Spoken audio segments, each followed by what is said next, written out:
आगे पीछे आवा सजी धजी लसगरिया मायरिया कहवा भोर में चली।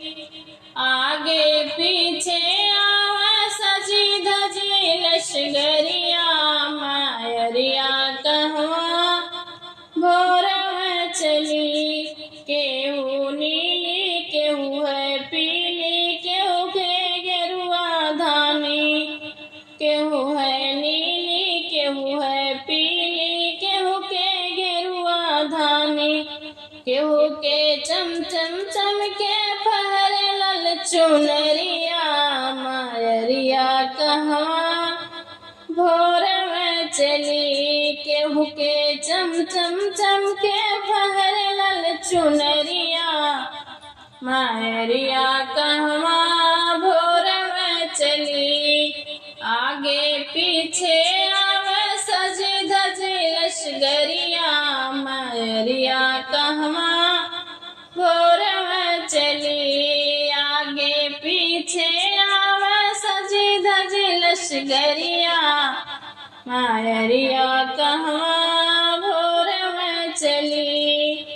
केहू है काली केहू है गोरी केहू भूअर चटकार।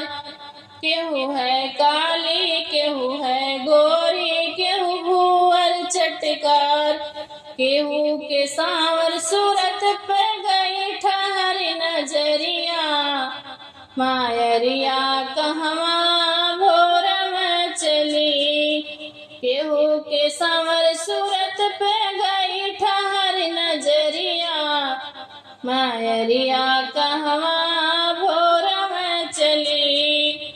आगे पीछे आवे सजी धजी लश्करिया मायरिया कहवा भोर में चली। आगे पीछे आवे सजी धजी लश्करिया मायरिया कहवा भोर में चली। केहू लिए है भाला केहू लिए है बरछी केहू लिए है तीर कमान मायरिया कहवा भोर में चली। केहू लिए है गदा त्रिशूल तेज कटरिया मायरिया कहवा भोर में चली। केहू लिए है गदा त्रिशूल कटरिया मायरिया कहवा भोर में चली। आगे पीछे आवे सज धज लश्करिया मायरिया कहवा भोर में चली। आगे पीछे आवे सज धज लश्करिया मायरिया कहवा भोर में चली। नवरात्र 9 दिन की सेवा सेवक नेवत बुलावा। नवरात्र 9 दिन के सेवा सेवक नेवत बुलावत। 9 दिन के नवरात्र सेवा सेवक नेवत बुलावत।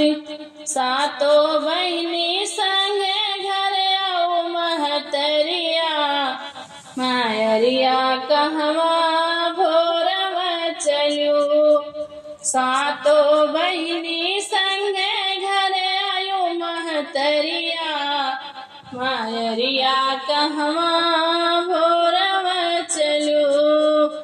आगे पीछे आवा सज धज लश्करिया मायरिया कहवा भोर में चलू। आगे पीछे आवा सज धज लश्करिया मायरिया कहवा